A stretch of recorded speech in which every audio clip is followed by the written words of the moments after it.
And we're back.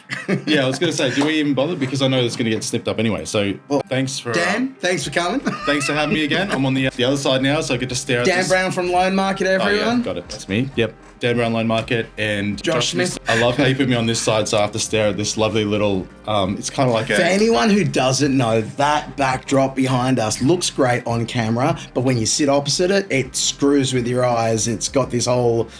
It's even hard to explain, but it's not pleasant to look at. It makes me mad, like the dude from Mallrats staring at that magic eye painting. Except you're not going to get anything out of that apart from. Remember those? Like years ago, there was those. They had you almost buy them as pictures from the wall. Yeah. Like these.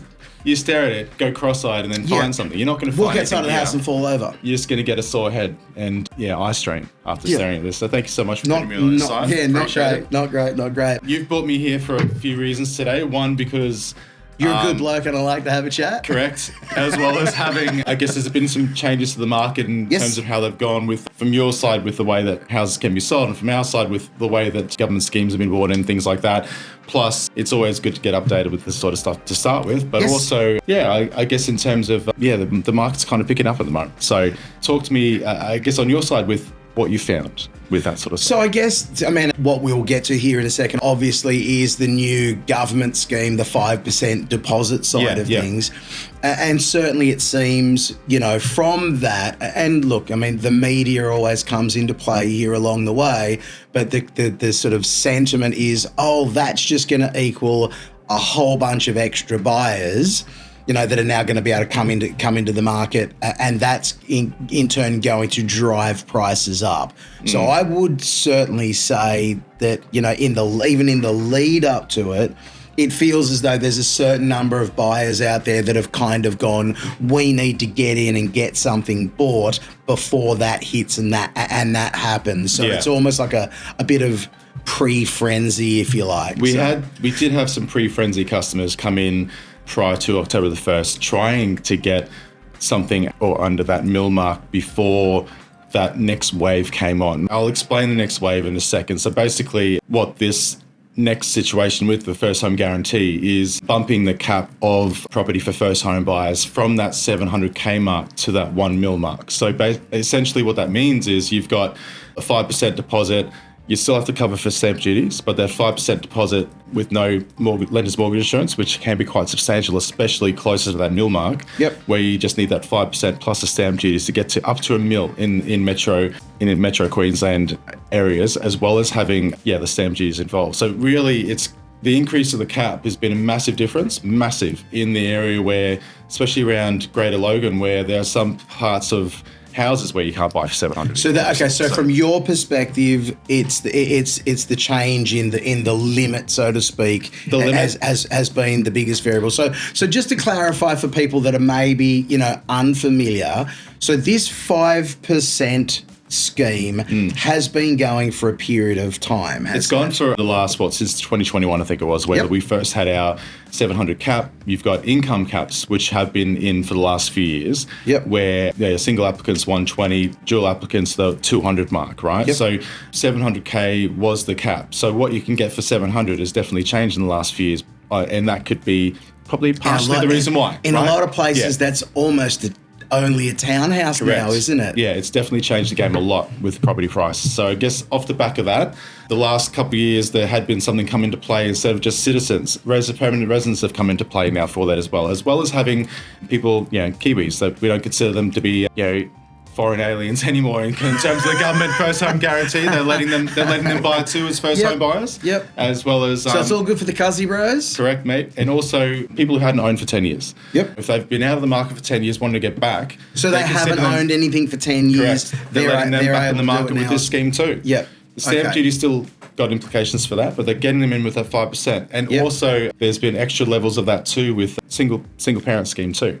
So single parents, even if you've owned before, so they're 2%. 2%, correct. They? Okay, so hang on. So let's break this new thing down then. So in essence, it's you now as a first home buyer, if you've got a 5% deposit, you can get in with that, and the government as they say, are guaranteeing your deposit up to the 20%. Yeah, correct. What does that actually mean? It's kind of like a silent... In reality. For example, let's just say as a normal guarantor situation in the past, you want to buy a property, you don't have that 20% deposit. Yep.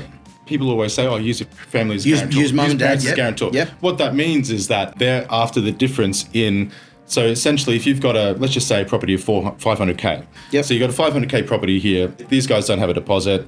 Yep. The parents are coming in saying, hey, we're happy to use our property as equity. Yep. For that guarantor. They'll put down 100K, which is 20%, to be able to hold a silent hold over their 100% equity or cash? As equity. Yeah, so okay. I just wanted to clarify. Yeah, so a silent hold. Yep. So the entirety of the lending is responsible on the applicants. Yep. But the guarantor has part of their property as a hold against it. So essentially, the government's not putting in any money as such. No. They are a little bit like with a guarantor. They're just effectively guaranteeing that. So, okay, again, so just to really break it down. So let's look at the end result of the worst case scenario. Let's say someone comes in, whatever happens, people lose jobs, people get sick, whatever, and they can't pay. Yeah. Right? If it then gets to the point where, and let's say that the market took a dip and a property had to get sold off, and let's say that property sold for less than 95% of the purchase price. Yep. What happens there? I'm only assuming off the back of that there would be some covering from the applicants themselves, because typically with the guarantor scenario where the applicants aren't covered, well, they don't have the ability to cover that difference. The implication is on the guarantor, right? So the implication is on the government. Well, on a typical guarantor is where you've got, the focus as a last resort where they'll be coming after them. But in terms of the government, they are putting a hold on as a silent partner, like a guarantor essentially. But I can't see in the terms and conditions specifically if there is, the government I don't think are going to be responsible for this. Does the government put a secondary mortgage over the property? Like, is there a what do they call that? Like against the title? Yeah, I don't think there is. It's well known that it is a scheme placement. Yep. But there is no specific separate hold of theirs. Yep. From what my understanding is. So I know that if there is any sort of shortfall, which I don't expect there to be. Yep. But in that case, then they'll be going to, it's the responsibility will still be on the applicant. Yep. So it's not this typical sort of guarantor where they'll come after the parents next. Yeah, because so let me jump sideways for a second. There was or is the other scheme where it was like the government would become a part owner of the of the property. Yeah. Is that still going? Still, is it there, or is this now effectively the takeover from this that? Is what it's still happening. I'm looking at my watch, I'm looking at my emails, I'm waiting for Christopher Lee to actually come out and say something more than what he did the other week. He basically said, we've had so much interest on our expression of interest form. That's fantastic. I've had our own expression of interest form that I've got, and I've got about 12, 15 customers ready to go waiting for it to be released. So it's been signed off by the government. The banks haven't figured out how to implement it within their systems to actually send it out to the public. Yeah. So I know it's coming.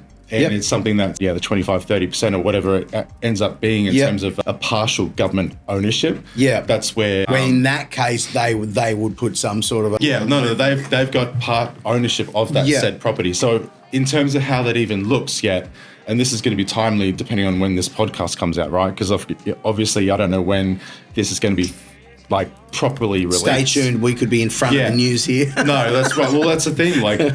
We don't know the fine print on that as to, okay, hey, do you want to have the government part owning your property? If you get profit on your property and then you sell the property for profit down the line, who gets that profit? And is that going to be a split for the government as well? We don't know yet. If something happens to the property in terms of arrears, are they going to be partially responsible for that? Or is it just solely on you? We don't know that. If any sort of ownership change happens where by means of marital split, or sort of if people buy as siblings, then all of a sudden there's a sibling dispute. Who's going to handle that if the government's also part owner? You know what I mean? We don't have... And if the government does get a portion, do they get theirs first last. Yeah, well, that's the thing too. Like, I guess that's the funny part about it is that the vast majority of customers I've come across are if you just say they're 30% and then the property price goes up 50%, do they get just the original 30, or do they get to have their boosted up profit at 30% because they've had a hold on it in today's dollars in a few years' time, right? So, it'd be interesting to see where that lands. So I suppose that is certainly the question with that one. I guess I would look at that and say, so if I was someone who, let's just jump back in time, and let's say that scheme was available 2, 3, 4 years ago, and if someone who was otherwise not in a position to be able to buy something that could have utilised that, absolutely. Would I be happy to have given away 30% of the profit? Yeah, absolutely, because otherwise I wouldn't have had any of it. You know, so it's that old thing of 70% of something is better than 100% of nothing. Yeah, correct. Like that kind of But mentality. in terms of the legalities, how it is sorted out at the end. Yeah. That's what we're trying to wait on. Yeah. So there's a few things that until it's out. Yeah. So that's exactly sort of imminent. Oh, yeah. Yep. It's been signed off and saying, yep, this is coming forward. The government's signed off on it as it being, something that's going to come in. Yep. The time it's taking, I appreciate the fact that the banks themselves are probably looking at this going, how the hell do I set this up in our systems? You know what I mean? So having the government have their own ownership in the back end, and how that's structured and set up. It's all great to go from an idea and a concept to the actual execution. A lot of the major banks have pretty good tech, but a lot of the banks are running on very dated regional systems that some of them don't even talk to each other. So for them to be able to implement a system like this where it could be for a minefield of absolute chaos unless they get their ducks in a row with it. So that's why it's taken a little bit of time. My assumption is because it's one thing for the government to say, hey, we're doing this now, but to actually have it implemented from the bank side of things, to actually have the fine print sorted out. Yeah. But like I said, we've got, even more than that now, 12, 15 more customers just waiting for it. Only because they want to know how it compares to the first home guarantee schemes. The 5% deal, we own the property, but the affordability piece may not be as good because it is solely you, whereas the booster buy scheme enables you to get in at that, that shared purchasing power situation. Okay, so again, let's break that down then to a concept level. Yep. The 5% deposit scheme, the government is effectively, guaranteeing the deposit, but you as the purchaser still borrow effectively 95% of the purchase. That's plus your costs and associated stuff, whatever. But 95%. But with this other scheme, the government effectively coming on, let's say, as a 30%. As a 30% partner, you then would only go and borrow 70% of the value of the thing. So obviously, if you were looking at the same price house, let's say a $700,000 house for the sake of the argument, obviously 70% borrowing versus 95%, we're going to end up potentially in a situation where when we look at the affordability part of it, that some people are going to be able to go, I can't actually make the payments on that, but I can make the payments on this, or I'm going to go this way. Yeah.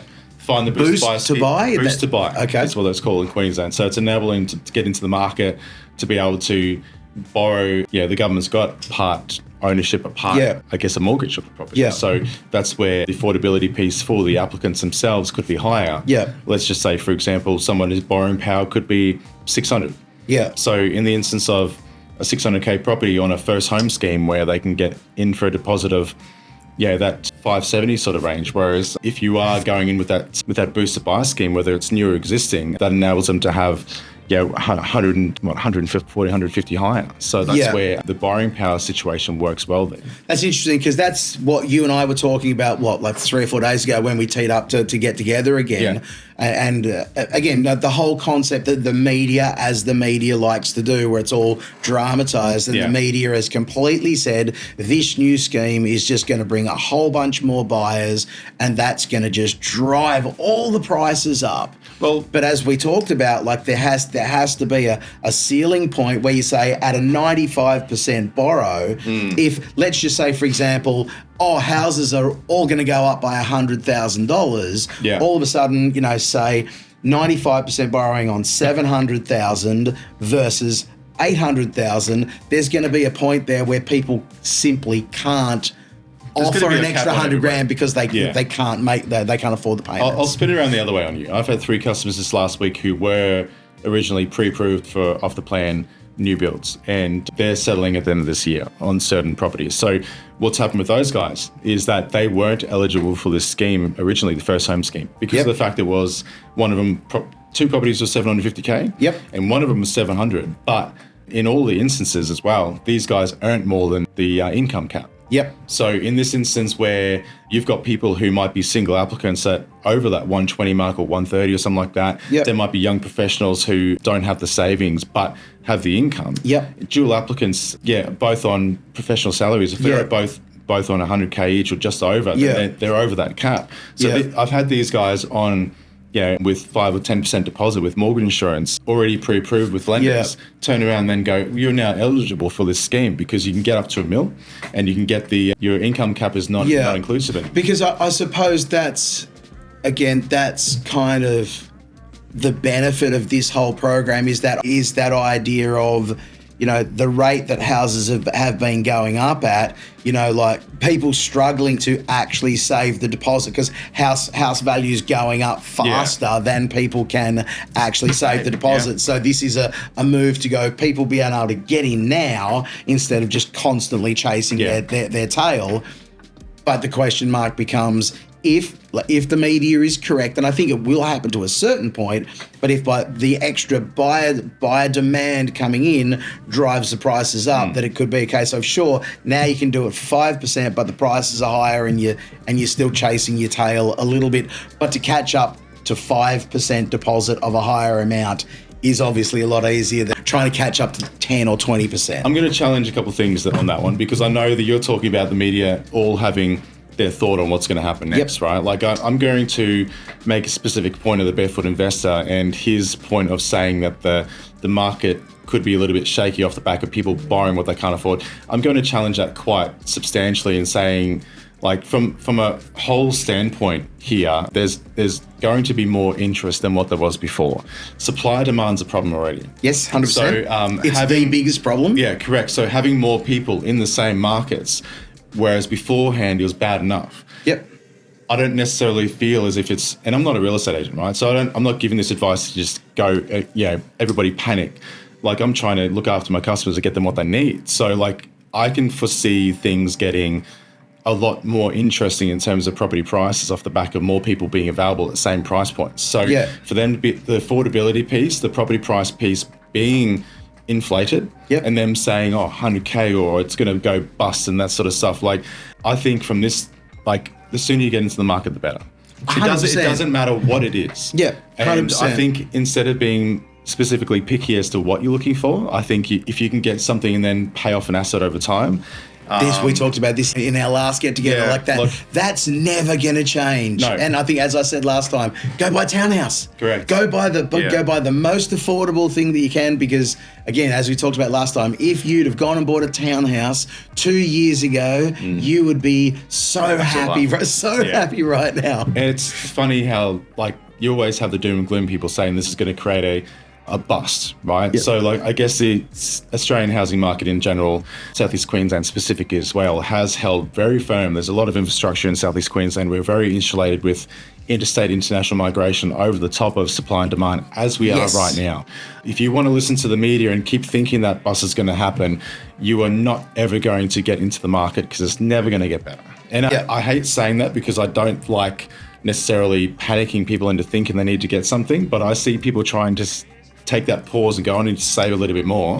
Coming back to me in a year's time and then realizing they're so much further away. Well, I mean, when you look at the whole notion of it can't go any higher, it has to, it can't. Well, look at Sydney.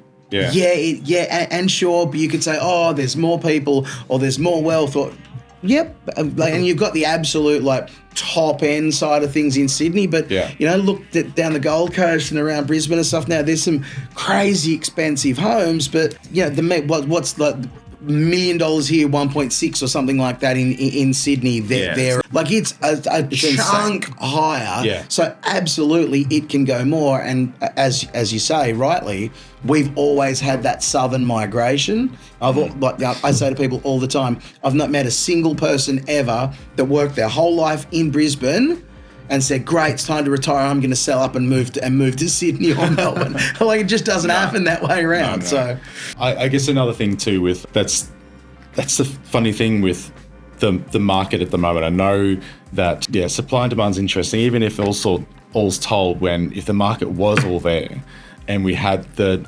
supply, there'd be so much more transactions happening that the market would probably be going faster, to be honest. Yeah. Because of the fact that there's more sales being done at that slowly, gradually accumulating level. So we had an interesting, just a piece of information that came through to us there last week, which is apparently this came from realestate.com.au. So for the last quarter, which is the first quarter of the financial year this year, compared to last year, it was somewhere in the range of 20 to 25% less homes, new listings actually came to the market this year compared to last year. So you've literally got that situation where there's been, a quarter less homes available. And again, it's always about the supply and demand. So right now we've got, again, I hate the word stock, but less homes available for sale right now. And we're just about to tip on, Yeah.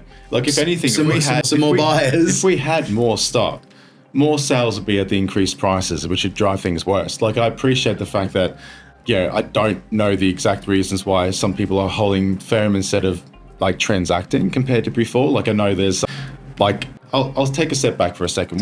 I know there was another thing that, some doom and gloom people over the weekend, Barefoot Investor, they said there was going to be some trouble with people taking forward mortgages they can't afford. I call absolute bullshit on that. Yep. Like, the way that the Australian market is with home lenders, the banks will typically tap out before the customer wants to in terms of what their borrowing limit will be. That's based on what we mentioned before with that 3% buffer. That's it. All those fail-safe safeguards. Today's rate as to what the bank's willing to do just to cover themselves and also help the customer understand what their repayments would be off the back of that. So, and also, again, it is a very Aussie thing to even if everything had to go, the mortgage is the last thing to go because that's their home. Yep. Right. So it's tougher to try and get a rental right now. Right. So you fight tooth and nail to make sure that you have that mortgage paid up on time. Yeah. So and I don't I've got with our database as a brokerage, we've got 190 million of customers on our books right now, and we have one customer in arrears. Out of that entire book, that one customer just came off 2% fixed rate 6 months ago and is going through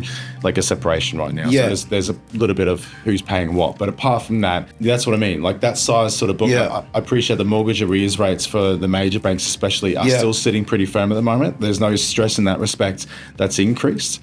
I know the cost of living is definitely going up, which is helping to offset borrowing power calculators with the bank compared to what the rate drops did. Yeah. So I guess if anything, all's still there in a responsible measure for the bank to say what your limits are. And for the most part, customers are sticking well within that range for their own buffer as well. So the rest is just okay, well, what can we find with the property? Yeah. So that's on you guys. What can you do for us? And it's interesting. I remember when we came off the back of COVID and, we went, and even though, the rates were at nothing for only a short period of time, everyone very quickly got used to that and having the extra money that was available to people there. And when things started to go back up again, I remember there was one period there, and I don't remember the specifics, but it was something it was a news thing that I saw that, was half a dozen, Uber Eats, food delivery type businesses that folded in a month. And you sort of looked at that and you went, that's what's going, in order to save the home. It's that stuff that people it's are a discretionary doing away stuff with. That isn't necessarily needed that will go first. I know there's been articles in the past about people going easy with their beauty salon treatments and stuff like that. Gym memberships. Yeah, well, that's the thing. Gym memberships tend to be ebbs and flows based on discretionary spending and things like that. So that's where there are many other measures that will go first. Yeah. And so at the moment, I think we're in an interesting spot where obviously the cost of living hasn't been nice, but it has kind of got into the feeling of okay, well, this is the new normal now. So that I know that the RBA was pausing on doing any sort of further drops, possibly until next year, off the back of the inflation levels kind of leveling out a little bit. Yeah. And that's just testament to the fact that, I think there is that understanding of a new normal. There is a little bit of discretionary happening, but nothing too crazy to call growth where the rates go up. But they understand things are a little bit interesting as well, where they're not, I guess maybe thinking of it to hold too long either. So it's going to be, the next 6 months is going to be an interesting measure, especially with Christmas, because I know everybody likes spending on Christmas when they may not probably spend as much as they should. Yes. But it's still going to be there because it's Christmas. So we'll see what happens after that with the measures. And the shops have it's like Christmas is in the shops now. They're going. They've actually they normally at least wait until they've got through. I mean, and Halloween's obviously just becoming more and more commercial. Halloween and Christmas are in the shops at the same time. With Halloween because they want an extra measure of just trying to get the customer's attention. So Halloween and Christmas stuff is out at the moment. It's insane. I wouldn't be surprised if there was an Easter stuff next week, just to be able to say, hey, do you want some hot cross buns in October? Let's go. And I don't mind. They're awesome. But that's what I mean. We need pumpkin, hot cross buns delivered for Christmas. Just ram it all in together. Retail is desperate to keep the cycle moving. Because they understand how tough things are as well. They're businesses as well. They're trying to pump out the more attractive things to get things going. So the customers do have their own discretion as to what they want to do with that. But long story short, I think we're in for an interesting 6 months. Not tough 6 months. I think in terms of property, I think you're going to have to fight damn hard to get that property that you want. Yes. They're talking 100K jump. I don't know what the measure would be for that. And I know there's going to be some interesting sellers thinking, oh shit, I can get my place for a fortune. But it's still it'll be still to market, but in a bit more an aggressive fashion because there might be some more people interested in that market based on the cap. And I guess it's all going to come back down again when we saw the craziness through COVID and the idea of your house is going to be worth $100,000 more. Yeah, okay, but when you sell your place, the home that you want to then go and in turn buy, how much more is that one going to be? It's always about the changeover figure, isn't it? And that's sort of the thing that's a bit of a constant along the way, that you want to move from this house to this house, there's going to be a changeover figure. I'm seeing more and more sellers along the way, that when you go and talk to them, are sort of saying, oh, well, what I really want to do is move from this house where I am now to a better house or a bigger house and not actually spend any more money. Yeah, gotcha. That's... Yeah, finding a unfortunately, further location. Yeah. That's just not realistic in almost all cases. Sure, if you go, I want to go from a small block to a bigger block, but not in the premium suburb, maybe a little bit further out. There are some scenarios where it works, but just the whole straight changeover from what I've got to something better for no cost, difficult. One thing that I've noticed as being a bigger deal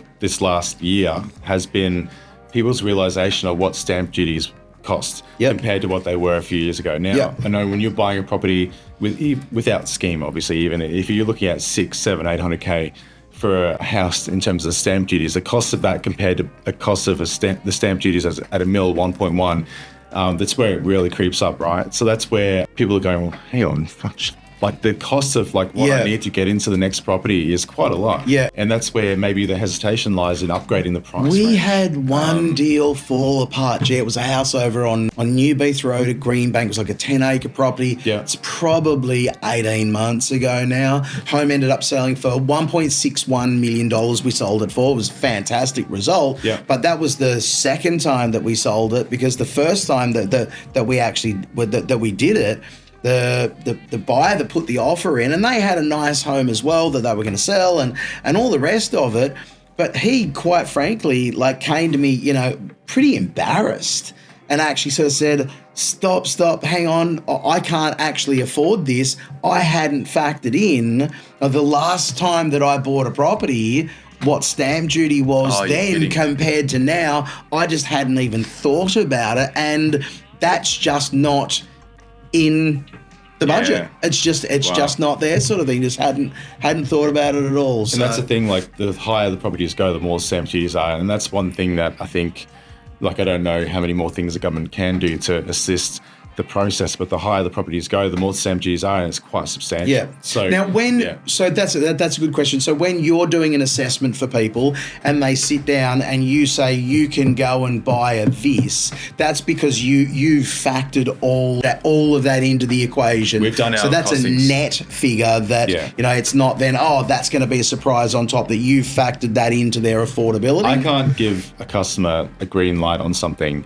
knowing that I'll be honest, some banks don't pick it up until settlement, where they realise the customers don't account for stamp duty. So I know some banks will say you've got a shortfall of funds before an approval and say, oh, where's the money for this, where's the money for that? But the costings that I do is a full true costings inclusive of any sort of stamp duty implications based on whether they're first home buyers, second home buyer, investors, whatever. Yeah. I'll factor in an estimate of building and person conveyancing just to make sure they've got enough funds to complete, which has nothing to do with myself, but it's all to do with the customer, and that's what's important, to make sure that they know exactly where they land. Yeah. So when they go to an approval process, whether the bank's checked all that or not, I know that I have. So when they go to settlement, they're not going to just call them up, ask for 20, 30 grand more. Yeah. Like I've had a couple of instances recently of shortfalls only because the funds weren't in the appropriate account where they need to be. But it's not because I haven't told the customer, hey, by the way, where's that 30K for stamp duty that I didn't tell you about? Yeah. You know what I mean? So like at no stage in time, like we've been through enough in our 20 years to know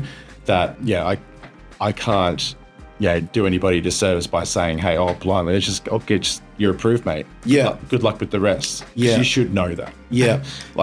Sounds like another reason to call Dan Brown at Loan Market instead of going, there you go, there's your sound grab. There's another sound There's your sound bite for the social media stuff. 406-608-300. So I guess to me, like we know our stuff. We've been doing it for a long time. We're like, this is the one thing we're good at, right? Yeah. So like I've been lending for 20 years, been in business for 7.5. We've been doing this for long enough to know like the calculations for property costings, like having relationships with building pest conveyancers, any sort of other points of call if anything goes a bit pear-shaped. Like I guess we've got contacts at all the banks. Like I've had so many customers recently come back to us and give us great testimonials off the back of the fact that something was sitting in the 11th hour, which wasn't to do with the bank or anything like that. Like I had a customer, I'll explain this one. It was a bridging deal. Yep. I had a customer buy.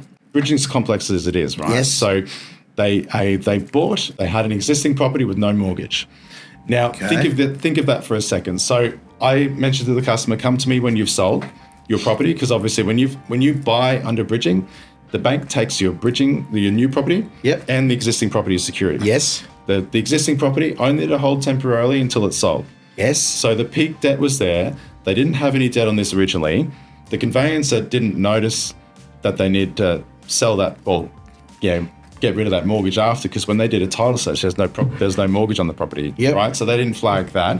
The customer thought that it wasn't flagged. I'd mentioned to them to get in touch, but there was some sort of a thing along the way that I wasn't advised it was sold until the day before settlement. Okay. So the day before settlement comes to me, and basically the conveyancer's going, oh shit, there's a mortgage on the property now. I'm like, well, yeah, like how come nobody told me that there was a sale here? So like I had to reach out to my points of contact at this bank, go right up the line with getting estate managers and everybody involved, saying, hey, we've got a 1-day settlement here for a partial release, which is quite a little bit complex again. Yeah. So they were able to enact the clause to have the 5-day push out. They end up settling in 2 days. So like it was still something where it didn't make it, but we did it in a couple of days afterwards instead of it being an absolute shit show. So like it wasn't a bad result considering. Yeah. We've got points of contact at all the banks. Yeah. So if anything is going to happen to the negative that we can't foresee, whether it be a buyer-seller issue, whether it be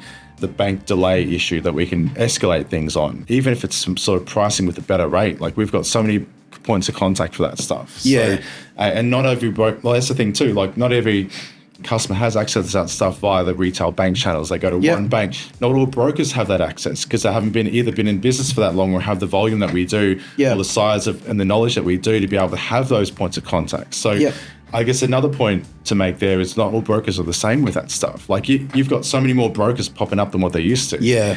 I did a video on Friday just mentioning, the growth in how many brokers there are in industry now is like the highest it's ever been by like a few thousand in just the last couple of years. Everybody in the next street saying I'm a broker, but that's great. They're not the same as myself, and I'm not the same as them. Look, you know not all brokers are created equal. Not all real estate agents are created equal. Yeah. Not all conveyancers are equal. Yeah. And then ultimately, it's always going to be the thing that there's better people out there, and there's not as good people out there. And people should do their research.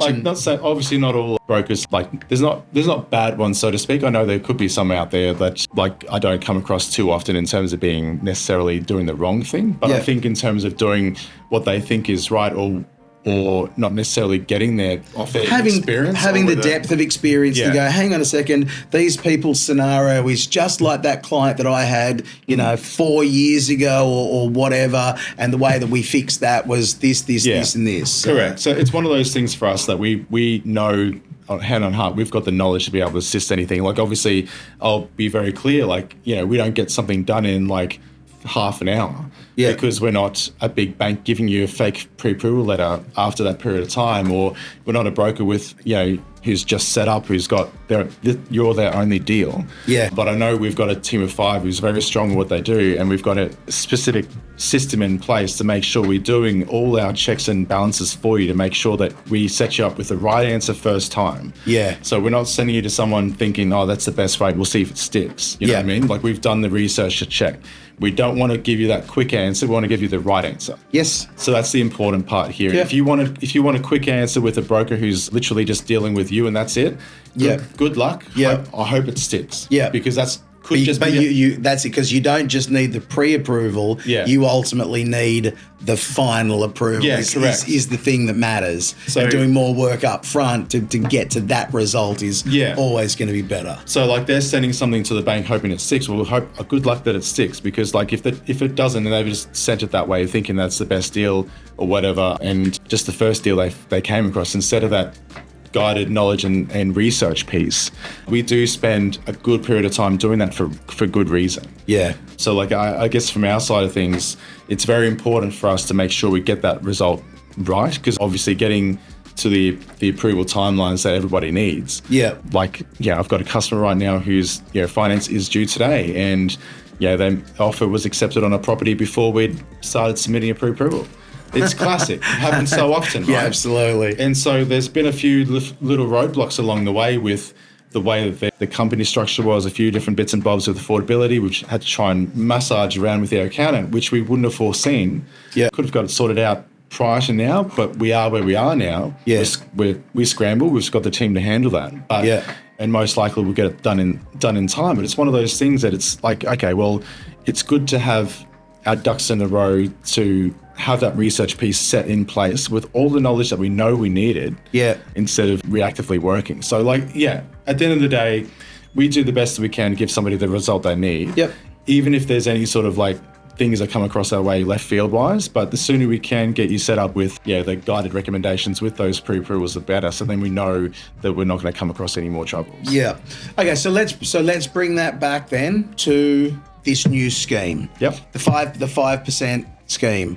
As always, contact. We always recommend a broker. We recommend Dan from Loan Market, of course. But is the process, timeline wise, for someone who's interested in this scheme, what sort of is it within a week sort of thing? A lot of banks with the government scheme, the first home guarantee, we've got the general stream and the single parent stream. They're sitting we've got access to about 10 or 11 of the banks of those guys. It does vary from 2.5 weeks to a couple of days. Depending on the bank. So if you're looking at one of the majors within the scheme or a couple of them, the second tier ones, you're looking at a very quick turnaround. There are some banks that have a very, very sharp price point within that government scheme that's sitting at a couple of weeks. So we can always flag that and just give them the heads up, say, hey, these are our options here. What sort of timeline are you looking at? So again, go and talk to a broker, talk to Dan. But I mean, I guess bringing it to my side of things, having an understanding of where they are, so as when they get to the point, if they have an offer accepted, and as the agent, we say, what sort of timeline do you need on your finance approval? Knowing whether 14 or 21 days, which are the two typical numbers that we see the most, is going to be more appropriate for people. Well, that's the thing. If we've got a fully assessed pre-approval with a government scheme placement, or if they're not a first home buyer with just a fully assessed pre-approval, they can put 4, 7 or none. if they need to, because they are essentially auction ready pre-approvals. So you can go to auction and know that finance is covered, subject to valuation, mind you.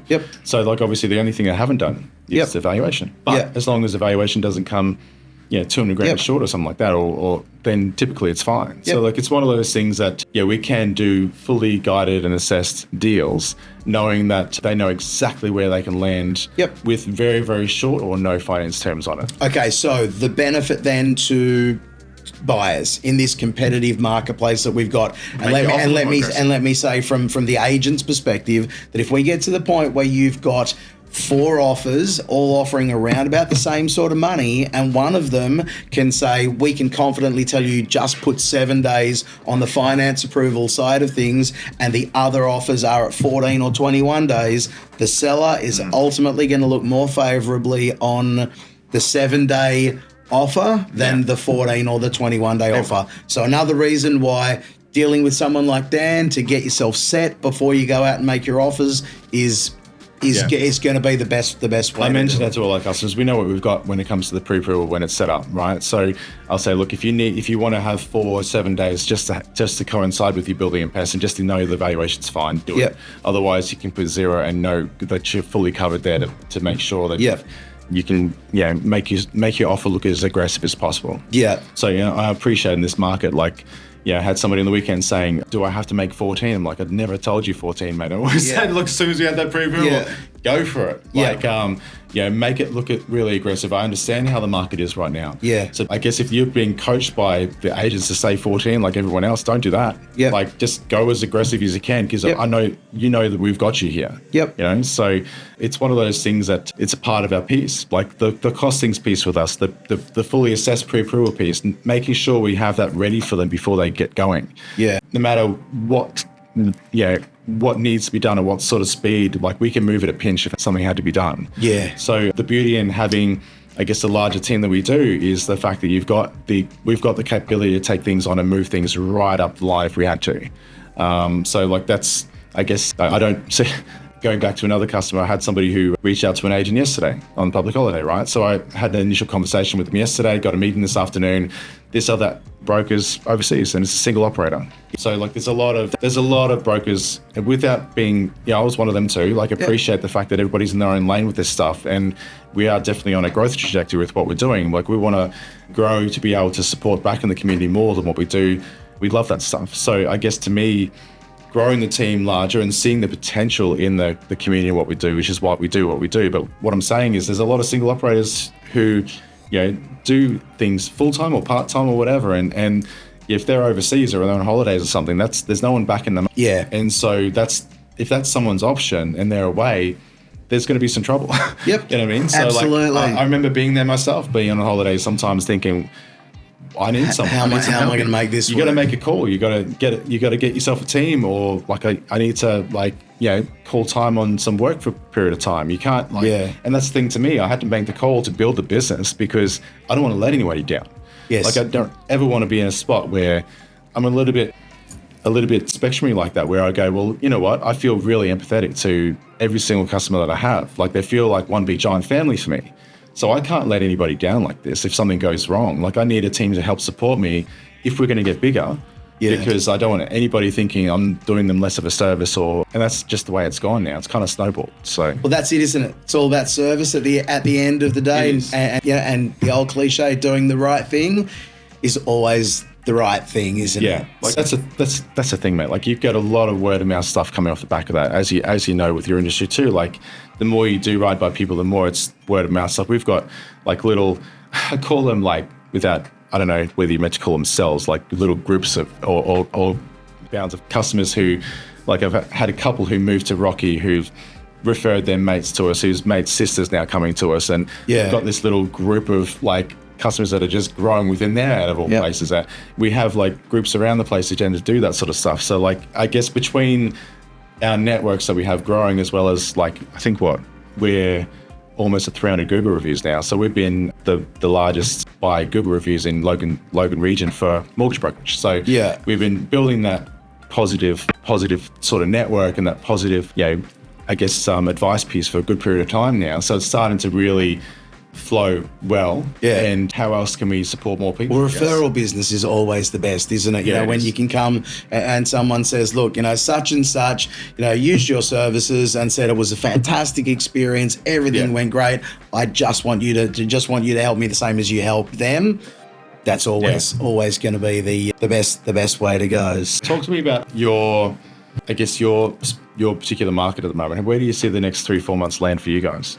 Well, I think because a big portion of what we're working in is the first homeowner driven space. I think that these government schemes is going to be the biggest thing, and because it carries over. Like I've got a couple of acreage clients at the moment that are getting ready to come to market. End of this month, beginning of next month, and from their perspective, they're looking at it. The people that are going to sell a home to one of these first home buyers under this scheme, they're going to be the buyer for these clients, of thing. So it all is going to, like daisy chain down the line sort of thing. So do you find in your particular patch that you're in, what's the breakdown of owner occupiers and investments? And is that going to change in the next few years? Well, again, it's always fluid, isn't it? So like, if I look at, say, Logan Reserve that I work with, it's pretty close to 50-50 in there, but you get to a point where when you've been through,